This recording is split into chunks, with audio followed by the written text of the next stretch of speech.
오늘은 댓글에 내용을 달아주신 두 분의 얘기를 먼저 답변을 드리고 다른 걸 잠깐 보도록 하겠습니다. 일단은 석유 관련해서 제가 금보다는 나을 것이다라고 말씀드린 것에 대해서 우리가 화석연료가 지금 최근 소외되고 있잖아요. 그래서 하물며 석유 기업들조차도 감가를 확 시켜버리는 이런 패턴을 보이고 있거든요. 자기들이 보유하고 있는 자산의 가치를 줄이는 이런 패턴을 하고 있는 걸 알고 있습니다. 근데 제가 이제 석유에 대해서 그나마 금보다 낫거나 투자에 대해서 괜찮다 포트폴리오에 대해서 넣은 이유는 일단 첫 번째는 이 쉐브론 이 기사, 조선비제 기사에 보면 쉐브론 6조 원의 노블에너지 인수했는데 노블에너지는 셰일 오일 산업입니다. 쉐브론은 전통적인 오래된 미국의 석유 개발업체죠. 그러니까 이거는 현장에 있는 기업들이 가장 현장의 상황을 잘 안다고 저는 개인적으로 생각하는데 셰일 오일이 아직은 다 끝난 게 아니다라고 하는 것들을 이제 인지하는 것 같아요. 그래서 지난번에 러시아하고 사우디가 한참 유가 감축 때문에 난리를 치고 있을 때 미국의 쉐브론이나 엑슨모빌처럼 석유 메이저 기업들은 사실은 정부가 생산량에 대해서 간섭하는 것에 대해 반대했어요. 근데 그때 신문 기사에 나온 게 그들이 원하는 것은 중소기업의 셰일 산업이 붕괴되고 그로 인해서 자기네가 지위를 상승시키고 그러니까 그들 중에 좀 쓸만한 것들을 인수하는 이런 것들에 대한 생각을 가지고 있다는 기사를 본 적이 있거든요. 네, 최초로 이제 그게 현실화됐습니다. 이 셰일오일의 BEP가 $50, $60 이런 얘기들을 하고 있는데 그 BEP보다 높은 수준에서 유가가 거래될 것이라고 향후에는 그걸 인지한다는 거죠. 저도 그렇게 생각하고 있습니다, 개인적으로. 미국이 가장 높은 생산 국가가 됐었는데 셰일오일이 개발되면서 그거를 러시아가 일부분은 성공했죠. 셰일 기업들 많이 날려버렸으니까 러시아의 의도대로 일정 부분은 됐어요. 그래서 실제로는 쉐브론이나 이런 석유 메이저 기업들은 낮은 단가에 자기의 석유를 팔 생각이 없을 겁니다. 그래서 향후에 석유 가격은 $40 미만으로 낮은 수준에서 계속 거래되겠느냐, 지금 수준에서 그렇지는 않을 거라고 생각합니다, 개인적으로. 경기가 다시 살아나게 되면 이 최소한 셰일 산업의 에너지의 수준에 맞는 어느 정도의 수준까지는 다시 올라갈 거라고 보는 게 저의 생각이고요. 또 한 가지 중요한 건 지금 계속 우리가 얘기를 하다 보면 러시아하고 사우디아라비아 얘기가 나오잖아요. 중요한 석유 감축과 이런 얘기가 나올 때. 근데 가장 중요한 문제가 그 두 국가에서 석유 수출로 얻어지는 GDP의 비중이 굉장히 커요. 그래서 그 국가는 일정 수준의 아랫방향에서 석유 가격이 형성이 되면 그 국가가 돌아가질 않아요. 그렇기 때문에 결과적으로 이제 제가 기억하기로는 어떤 레벨이 $60선은 넘는 걸로 알고 있습니다. 그래서 결과적으로는 석유 가격은 윗방향으로 향후에 머리가 들 수밖에 없는 그런 구조를 가지고 있는데 이제 단 문제는 청정에너지들 지금 지구나 이런 온난화 사태 이런 것 때문에 우리가 청정에너지에 대한 얘기가 강해지면서 화석에너지에 대한 부분이 뒤로 이제 계속 물러나고 있잖아요. 근데 이거는 짧은 시간에 일어날 일이 아니라는 겁니다. 개인적으로 저희가 이걸 20년 30년 석유 투자해서 두고 있을 게 아니고 한 5년 길어야 한 5년 정도 들고 있겠습니까? 지금 투자하면. 근데 이제 그 시간 안에는 화석연료가 빨리 사라질 수가 없어요. 예를 들면 전기차 우리가 얘기를 하잖아요. 근데 아이러니하게도 어떤 사람이 전기차 사서 이마트에 가서 전기를 충전하러 꼽았어요. 근데 그 에너지는 화석연료로 만들어진다는 거예요. 두 번째, 우리가 태양광 얘기를 하지만 저희 집에서 쓰는 모든 이 전기들을 다 끊고 그걸 태양광으로 쓸 수 있나요? 아닙니다. 태양광은 보조적인 에너지밖에 안 돼요. 태양광 패널만 달면 냉장고 한 대 돌릴 수 있다는 등 이런 얘기가 나오잖아요. 그래서 또 이제 풍력 에너지, 조력 에너지 이런 것들은 전 세계가 모두 다 그걸 쓸 수 있는 여력이 안 된다는 거예요. 그래서 그러니까 그걸로 화석 에너지를 다 대체할 수 있는 성능이 지금은 안 나옵니다. 가장 대안이 되는 게 사실 수소 에너지거든요. 근데 문제는 물에서 수소 분자를, 그러니까 수소를 분리해내는데 드는 촉매제가, 제가 정확한지 모릅니다. 이거는 백금이 가장 좋은 걸로 알고 있는데 그 백금을 대체할 수 있는 게 없고 하물며 그 백금조차도 결과적으로는 화석 에너지에서 그냥 수소를 뽑아내는 것보다 훨씬 성능이 떨어지기 때문에 결과적으로는 그게 화석 에너지를 대체하기에는 지금은 너무 이르다는 거예요. 결과적으로 수소 에너지도 화석 연료에서 뽑아낸다는 거죠. 그래서 지금은 우리가 청정 에너지에 대한 얘기, 그다음에 에너지가 없어질 것이다라고 얘기를 많이 하지만 그 시간은 20년이 넘는 시간이 지나야만 점진적으로 정착될 것이다. 저는 개인적으로 이렇게 생각을 하고 있고요. 다만 우리가 화석 에너지를 가장 대체할 수 있는 게 있긴 있습니다. 그게 원자력이죠. 근데 문제는 미국, 일본 사태나 이런 것들을 보면서 원자력 에너지들이 뭐 유럽 같은 경우는 싹 사라지고 밀어내려고 하고 있는 상황이고 우리나라도 마찬가지고요. 그래서 지금으로서는 석유, 화석 연료가 안 좋은 걸 알고 있지만 에너지 기후 문제 때문에 그것을 완전히 뒤로 그러니까 패대기 쳐서 없앨 수는 없어요. 그리고 그게 우리 같은 장기적으로 투자하는 뭐 한 4, 5년 정도의 투자 기간 안에 화석연료가 완전히 소외될 수는 없다. 이렇게 저는 개인적으로 생각합니다. 참 이렇게 생각해서요. 그 의견을 달았다는 분이 틀렸다는 얘기가 아니고 저는 이렇다는 의견이에요. 그렇게 그분이 받아들여 주셨으면 합니다. 혹시 다른 의견이 있으시면 또 말씀을 해주시기 바랍니다. 그리고 또 한 분은 미국의 그 충당금을 쌓은 얘기들을 했는데 제가 이거 지금 동영상 촬영하면서 잠깐 안 봤는데 일단 그러니까 예전에 제가 저희 안 봤다는 얘기는 예를 들면 다트에 가면은 이제 은행들의 재무제표가 나오거든요. 거기 보면 대선 충당금 항목이 나올 거예요. 그걸 보면 이제 어느 정도 충당됐는지가 나올 건데 예전에 제가 저희 홈페이지에 보면 블로그 안에 예전에 은행을 분석해서 쓴 적이 있거든요. 근데 제가 그거 한번 하고 나서 생각한 게 있습니다. 다시는 이 짓 안 한다. 여기저기 찾아가지고 써서 분석을 한 정보를 올리긴 올렸는데요. 이거 하느니 내가 그냥 애널리스트들 은행 보고서 읽는 게 낫지. 내가 이걸 뭐 하려고 했나 그 생각이 들은 적이 있어요. 그래서 산업 분석 같은 것들은 애널 보고를 참고해야 되겠다 이런 생각을 한 적이 있거든요. 그래서 이제 그분이 그나마 향후에 참고하실 수 있는 자료는요 여기인데 이게 이제 이게 예금보험공사입니다. 예금보험공사 안에 들어가시면 여기 연구분석 정보가 있거든요. 연구분석 정보 안에 들어가면 밑에 보시면 이렇게 간행물에 금융리스크 보호 나왔는데 이걸 다운받으시면 내용이 나오거든요. 문제가 이게 6월 달에 보고가 나왔음에도 불구하고 최종적으로는 2009년 말이라는 거예요. 그분이 원하시는 거는 지금 현재실 거예요. 그래서 이제 여기 내용 보면 2019년 말까지는 크게 위험성이 없어요. 국내 은행들이 위험성이 없는 상황으로 돼 있고 그래서 지금 걱정하실 상황은 아닌 그러니까 지금 상황은 정확히 표현되고 있지 않지만 아직은 국내에서 대마불사가 크게 일어난 건 아니기 때문에 국내 대형은행들의 위험성을 저는 느끼고 있지는 않습니다. 그게 좀 심각하다고 하면 사전에 분석하면 좋긴 한데 좀 더 분석을 원하시면 아마 제 생각에는 다트에 가시면 금융감독원에서 기업들이 재무제표를 올린 쪽이 있습니다. dart.fss.5월.kr인가 하여튼 그럴 거예요.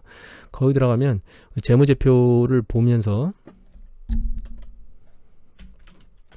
잠깐만요.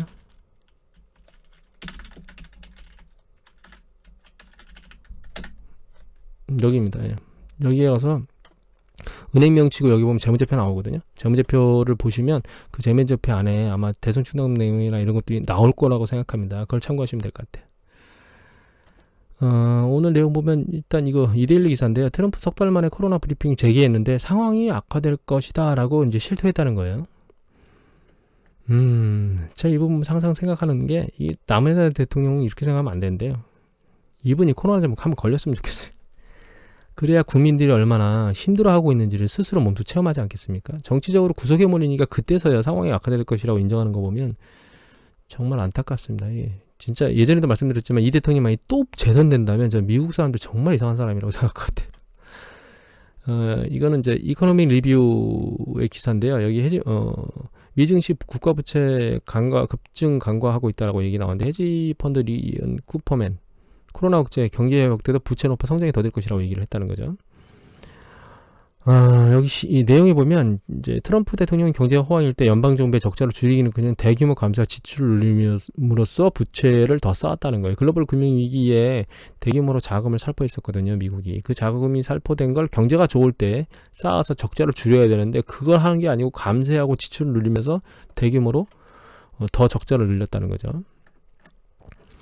근데 이거의 의미가 여기 의미가 여기 밑에 잘 써놓으신 것 같아요. 나는 현재 시장이 주목하지 않는 것에 우려하고 있는데 바로 파티가 끝나면 누가 비용을 지불할 것인가 하는 문제입니다. 그러니까 결과적으로는 부채가 많이 적자를 내는데 이거 향후에 결과적으로는 계속 적자를 누군가 메꿔야 될 거라는 거지. 그 미래의 돈을 지금 현재에 썼다는 거예요. 트럼프가 자기 집권 하에서 다른 사람 집권에서 써야 될 돈들을.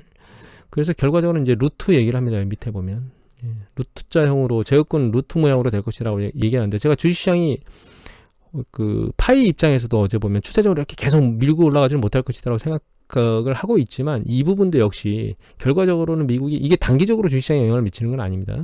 장기적으로 경제 성장률을 높이지 못하는 그런 기대 성장률이 떨어지는 거죠. 그러면 결과적으로 주식시장이 그거에 반응해서 그러니까 그거에 맞춰서 이제 위로는 밀고 올라가지 못하고 이제 밑 옆으로 박스권을 형성하는 그런 형태로 가게 되지 않을까. 그러니까 너무 적자가 커지고 또 지금 코로나 사태를 이기기 위해서 적자들의 규모가 계속 커지고 있잖아요. 이걸 민주당 정부가 들어오면 경기가 회복됐을 때 얘를 메꾸려고 하는 행동을 하게 될 겁니다. 합리적이라면. 그러면 그게 이제 경제 성장에 영향을 미치고 이제 주식시장에도 영향을 미칠 것이다. 이렇게 생각을 하게 되는 거죠. 그래서 이제 사례를 잘 보면 이거 아마 그 의회 예산사무처 같아요.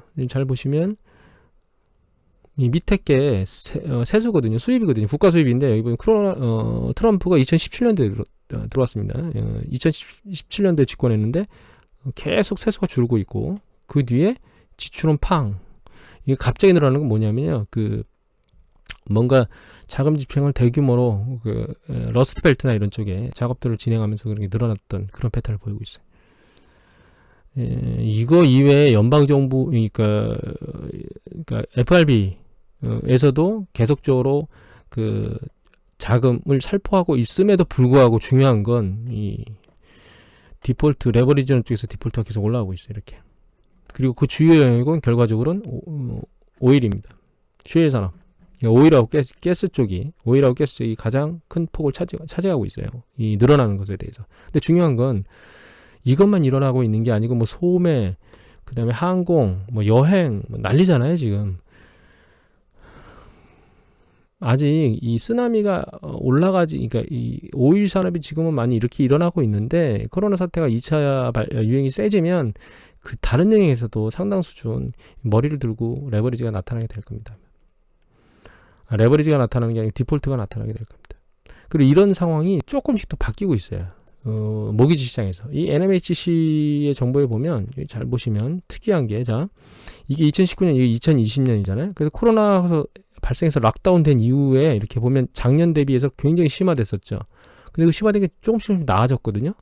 그런데 7월 들어서 오히려 내려갔어요. 6월보다. 근데 저희가 7월 달이 조금씩 6월 말부터 조금씩 우리가 그 경제 재개가 뒤로 물러났죠. 근데 좀 더 봉쇄가 강화됐잖아요. 그런 부분들이 경제에 영향을 미치면서 또 한 가지는 재난지원금이나 이런 것들을 계속 지급했던 그 약발이 떨어지고 있잖아요. 그런 부분 때문에 이 그 월세 내는 것에 대해서 영향을 미치고 있는 게 아닌가 이런 생각이 개인적으로 듭니다.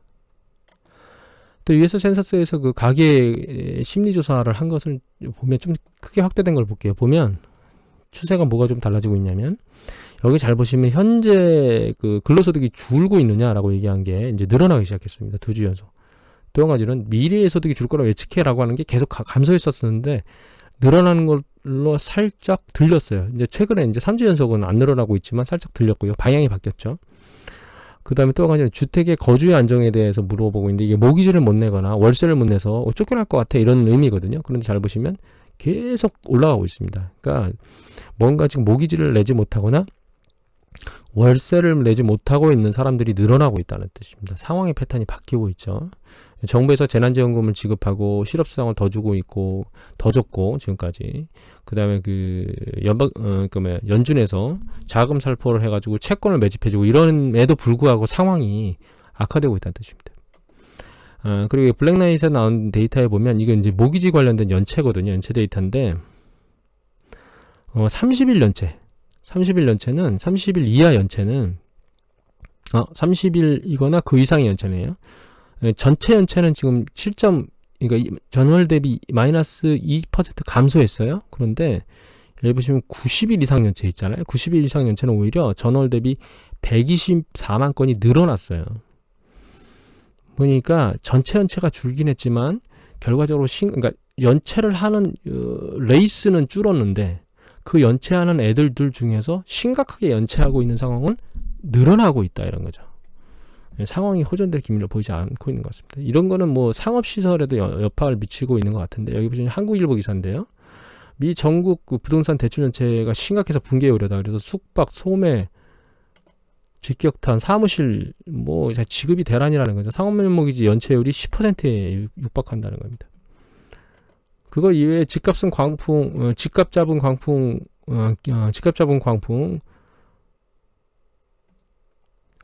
광풍 잡은 거리두기, 상업용 시장도 재편되고 있다. 그래서 이것도 역시 글로벌 부동산의 판도를 바꾸고 있는데 샌프란시스코 임대주택의 임대료가 급격하게 하락하고 있어요. 공실이 발생하고 있기 때문에 임대료를 깎고 있다는 뜻이죠. 그래서 여기 보면 케이스 실러 지수라고 여러분들 아시잖아요. 그걸 만들어낸 그 로버트 실러 예일대 교수를 얘기를 잘 들어보면 그 주택가격이 하락할 수도 있더라고요. 근데 이제 로직스의 발표에 제가 며칠 전에 본 동영상에 주택가격이 하락할 거라고 예측한 걸 보여드린 적이 있죠. 역시 미국 주택가격이 하락할 거라고 예측하는 부분이 늘어나고 있다는 겁니다. 중국의 경제 성장이 반짝 늘었잖아요. 근데 이게 문제는 이제 돈을 퍼부어서 만든 거고, 예, 조선 그 일보 기사입니다. 조선경제. 여기 보시면 중국만이 플러스 성장을 냈는데 중소기업 지원한 거고요. 내수 확대로부터 이게 인프라를 한 건데 밑에 보시면 6월 소비가 부진했다는 거예요. 계속 승승장구해서 장구할 수 있겠느냐? 글로벌이 다 안 살았는데 중국만 하겠는가? 그건 어렵다고 하는 내용이라고 봐야 되겠죠?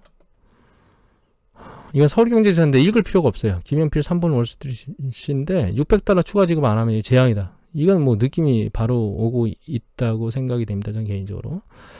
그 여러 가지 상황들이 전개되고 있어요. 하지만 그런 상황, 여러 가지 애를 써서 뭔가를 막으려고 함에도 불구하고 그 부동산 시장은 이 한국일보 기사에서 본 것처럼 안 좋아지고 있는 것 같고요. 그 다음에 월세를 내는 것도 어려워지고 있는 것 같고, 그 다음에 대규모로 이미 부채를 싸서 적자들이 늘어나는 걸 향후에는 무엇인가를 갚아야 되는데 그게 경제 성장률의 발목을 잡을 가능성이 높아요. 그러니까 지금 사실 개인적으로 주식시장이 끝까지 이렇게 버티고 있는 이유는 그나마 신라같이 남아있는 조그만 그 꼬투리를 잡고 버티고 있다고 생각하거든요.